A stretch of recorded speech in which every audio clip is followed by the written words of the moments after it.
Nosotros éramos parte de esa hermosa fiesta que fue lo que se vivió a partir del 70 con Allende. Soy un luchador social que cumple una tarea, la tarea que el pueblo me ha dado, pero que lo entienda. Y nosotros nos sentíamos profundamente comprometidos con el destino del país. Entonces nos sentíamos dueños del país, es la verdad. Y queremos despedirnos de usted con ese adiós, general.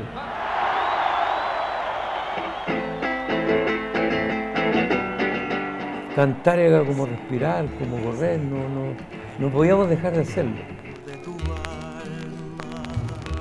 Ese es el recuerdo que tenemos, que nuestros sueños se estaban realizando, que nos estábamos desarrollando como personas, como artistas. Para crecer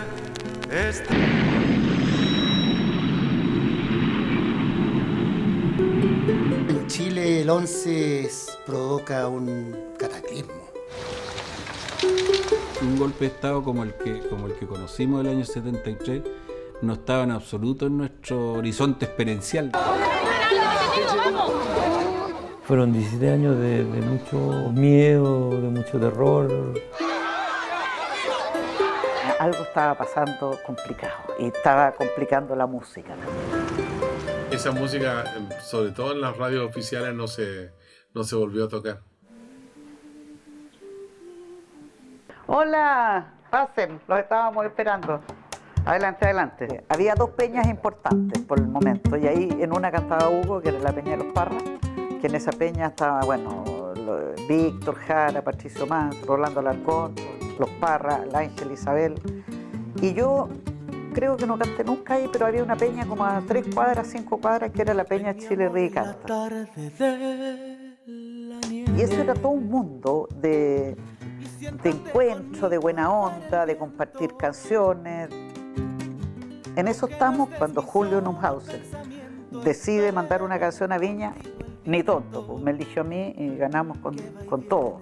Mi río, interpretada por Charo Cofré y su conjunto. Pero además el 73, febrero, era un momento delicadísimo. Sola camino junto a mi río, miro sus aguas turbias pasar. Y estaba, pero la cagada, todo esperando para pifiar. Era un momento horrible en la Quinta Vergara, terrible. Algo estaba pasando complicado y estaba complicando la música también y nos estaba complicando nuestros sueños y nuestras alegrías.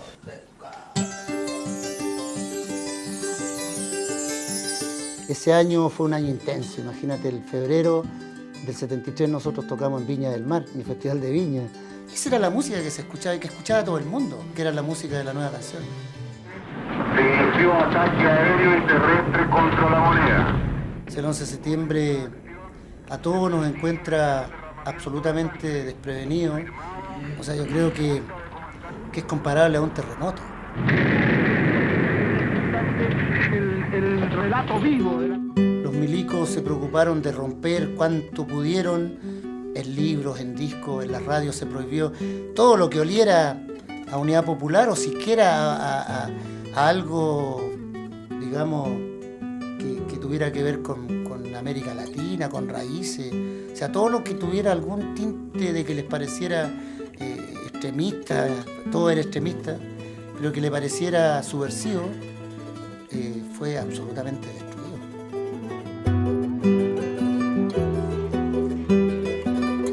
En ese momento pensamos en salvar la vida.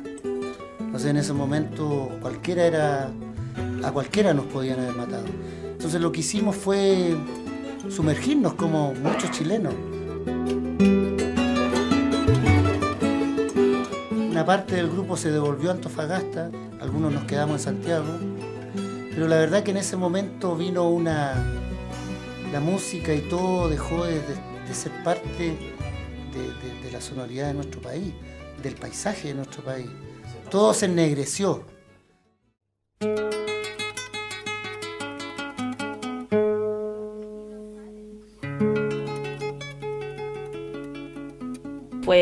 Fue así un silencio, un terror de escuchar música. Ya más adelante salió música como clandestina. Decían, van a hacer una peña en tal parte, pero nunca, nadie preguntaba ¿y quién va a estar? Porque no era importante, lo que era importante era el encuentro. Le escuchábamos la música, escuchábamos por un artista que iba a tocaba canciones de Víctor Jara, así todo, pero todo calladito así. Escuchábamos nosotros y después salíamos así de a 3, otros 3, nunca así el montón todo y el show. Siempre, yo me acuerdo de parte de esa etapa igual, que siempre era una cuestión que, por ejemplo, si ya estaba todo el grupo, igual tenía que haber alguien como mirando, pendiente, que si venía alguien, que si entraba alguien que no era conocido, que si pasaba alguien dudoso, había que bajar la música, todo en silencio, apagar las luces, o sea, era peligroso, realmente era peligroso, no era una cuestión de que era solo susto, sino que, o sea, era susto con consecuencias si te llegaban a pillar en algo así. La gente quemó sus discos porque los discos comprometedores, por ejemplo, de Quilapayún, Inti Illimani, Víctor Jara, La Violeta Parra, Isabel y Ángel Parra, en fin, de muchísimos artistas, significaba tener una papa caliente en la casa. El cambio que se produce es brutal y en los primeros años prácticamente hay silencio absoluto. Nadie habla, nadie canta, pero poco a poco se comienza a gestar esta idea de juntarse, esa cosa tan humana, de reunirse en un lugar para conversar y también para cantar. ¡Venceremos! ¡Venceremos! ¡Venceremos! Nosotros estábamos en nuestra primera gira por Europa cuando fue el golpe de Estado. Esta será seguramente la última oportunidad en que me pueda dirigir a ustedes. Estábamos en la cúpula de la Basílica de San Pedro y llegó corriendo un muchacho que efectivamente subió los 800 escalones de la cúpula de San Pedro corriendo para avisarnos que en Chile había un golpe de Estado. Nosotros, siguiendo una antigua tradición, estábamos viajando con un pasaporte oficial y fuimos a la embajada a los días a cambiarlo, a que nos dieran un pasaporte normal. Pero se nos negó el pasaporte, se nos comunicó que no podíamos regresar a Chile, que estábamos prohibidos y éramos indocumentados prácticamente. Dentro de todo lo trágico que es el exilio, fuimos exiliados privilegiados. El fenómeno de Inti Illimani en Italia fue un fenómeno tremendamente popular, pero así a niveles que ni nosotros mismos nos dábamos cuenta de lo que era. Hasta el día de hoy, en Italia, a pesar que ahora Arturo Vidal nos hace competencia, pero cuando tú dices Chile en Italia, te dicen casi automáticamente Inti Illimani. Todos juntos seremos la historia a cumplir, a cumplir, a cumplir. Y sabíamos mucho de lo que pasaba acá. Desde la reunión que tuvo el coronel Ewing en La Moneda, donde prohibió el uso del charango y de la sicu y de las quenas porque eran instrumentos subversivos, hasta cuando empezó a aparecer los primeros grupos. Los exiliados son unos obsesivos, digamos. Nosotros vivíamos las 24 horas del día preocupados de lo que pasaba en Chile. Yo siento que es como el final de nuestro estar en Chile, porque teníamos miedo, o sea, ¿cómo no íbamos a tener miedo si delante de nosotros vimos apresar a Ángel Parra? Estuvimos buscando a Víctor Jara días enteros, después tenemos la noticia que nos encuentran muertos. Y había que salir, y en el salir es llevarse, para en el caso nuestro, los instrumentos, ir donde fuera más fácil y más barato. Nosotros nos fuimos a Argentina. Y entonces, por suerte, nosotros conocimos en Buenos Aires un periodista italiano. Y dice, no pueden quedarse aquí, tienen que irse a Italia. Desde Italia para Chile. Y llegamos a Italia, donde ya cambia la vida. Consigue que nos contraten una organización italiana cultural, que es la misma que ya tenía contratados los Inti Illimani. Y empezamos a trabajar y a cantar cada día casi en un lugar. Y como que nos cambia la vida. Esta es un sello súper importante italiano que publica estas joyitas de disco que fueron puras canciones campesinas. En 2 ejemplares. 2 ejemplares, volumen 7 y 8. Voy a ir a buscar la guitarra. ¿Les tinca?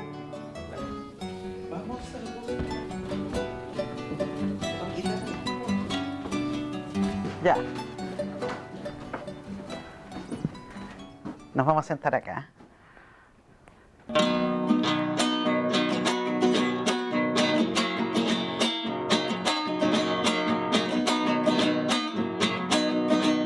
Porque me vine de Chile, también que yo estaba ya, orando en tierras extrañas, ay, cantando, pero apenas.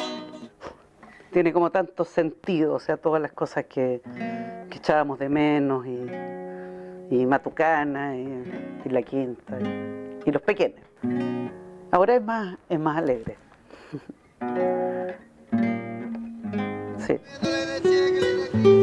A fines del 74, comienzo del 75, volvemos a Santiago por primera vez. Empezamos a hacer un repertorio distinto, a hacer más música andina, a buscar caminos, digamos, que con los instrumentos era difícil separarse de lo que habíamos hecho, porque tocábamos quena, zampoña y eso, pero ya en ese momento la furia inicial había bajado.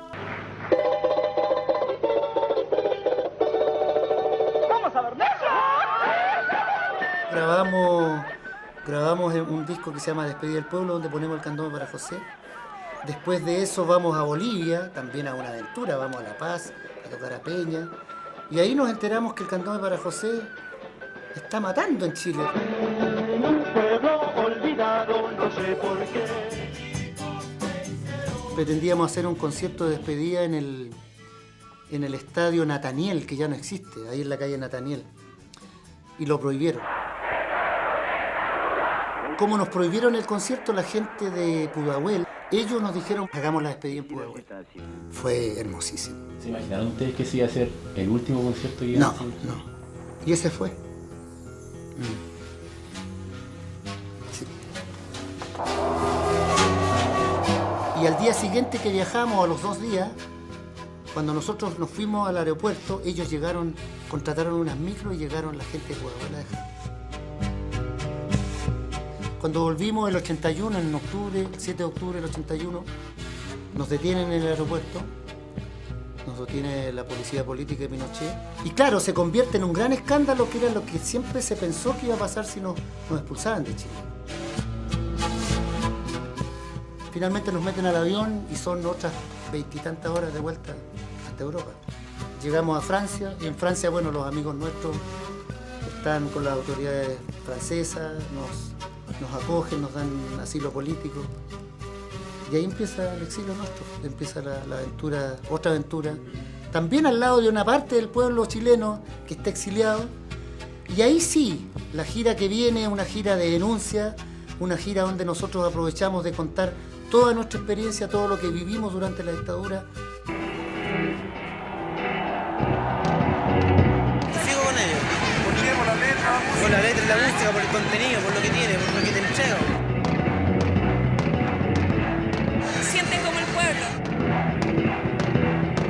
Letra las canciones, porque tienen mucho contenido, harto contenido. A esta hora, justamente, a esta hora.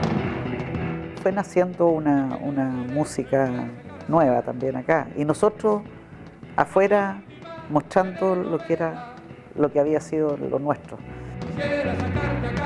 Empezamos a saber, por ejemplo, de Fernando Viergo, Un Café para Platón. Grupos como Aquelarre, como todo lo que en los años 70, después de los años 80, cuando empezaron a aparecer Los Prisioneros. El caso de Barroco Andino, por ejemplo, que empezó a tocar melodías barrocas con los instrumentos prohibidos y por lo tanto les dio una legitimidad. Había una infinidad de grupos del canto nuevo que estaban haciendo muchas actividades. La nueva canción se había convertido en el canto nuevo, ¿te fijas? Muy al azar nos fijamos el 78 como inicio del Sol y Lluvia. Pero el Sol y Lluvia tiene un comienzo mucho antes, en un taller de serigrafía, que tenía mi hermano mayor, pequeñito en su casa, que yo lo activé. Y empezamos a cantar así al interior del taller como una forma de sentirnos cerca. Nosotros estábamos empeñados en que teníamos que hacer lo que hacíamos y cada vez más grande y convocar más gente, ir a todos los lugares donde hubiera algún grado de personas a la que le pudiéramos dar ánimo para seguir trabajando por la libertad, por la justicia y por los derechos humanos. Dígame usted alguna otra cosita. ¿Ustedes de aquí van a continuar su gira? ¿Van a su país? No, nosotros no podemos ir por ahora a nuestro país. Ya iremos un día, no se preocupe. Estábamos regresando de México hacia Italia y de repente apareció en la noticia el Pinochet diciendo: se acabó el exilio, pueden volver todos los señores políticos. No nos imaginábamos cómo iba a ser ese regreso, porque muchas veces lo pensamos y la mayoría de las veces pensamos que íbamos a volver con la cola entre las piernas y derrotados y calladitos nomás. Y había en el aeropuerto, no sé, debe haber habido unas 5.000, 6.000 personas en un regreso que nunca nos habríamos imaginado. Para nosotros es muy difícil y creo que ni siquiera tendríamos por qué, pero para que dificilísimo agradecerles este momento. Bueno, y echémonos una última lágrima y después basta de lágrimas, ahora hay que mirar al futuro.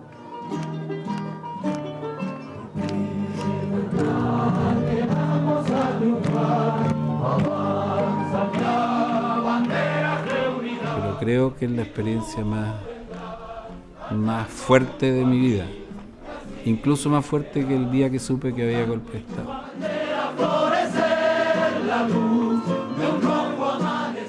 Me acuerdo perfectamente de haber pensado mucho cómo vestirme. Me acuerdo que me puse una blusa tejida a crochet, siempre tengo que ponerme algo tejido. Yo creo que fue un momento demasiado emocionante y de alegría también. Nosotros retornamos en el año 1988. Estábamos en Canadá, yo me recuerdo, y ahí nos enteramos que podíamos entrar. Vuelvo a casa, Nos volvimos el 17 de septiembre y claro, cuando bajamos en el aeropuerto yo creo que la primera sensación era ¿qué va a pasar? Claro, viene ese momento y se abren las puertas y hay un mar humano afuera. En el Vuelvo hay imágenes que hicimos un videoclip que son imágenes de camaritas que nosotros traíamos que recogen eso que realmente vivimos.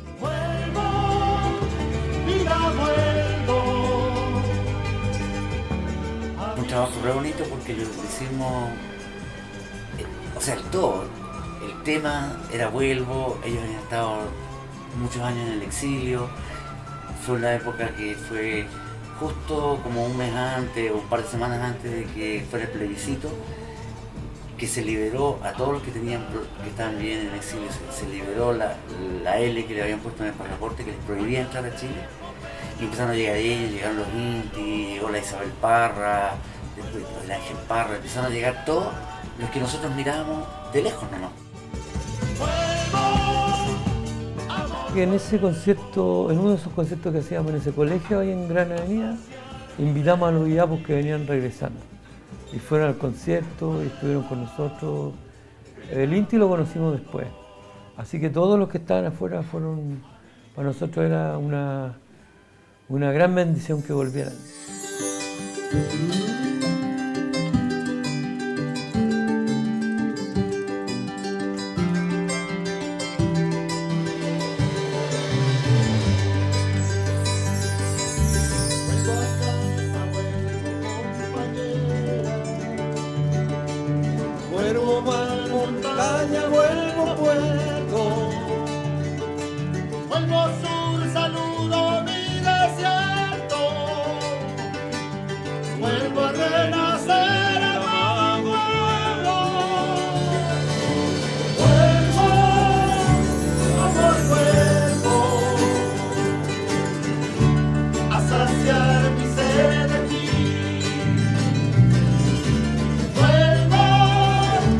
Vida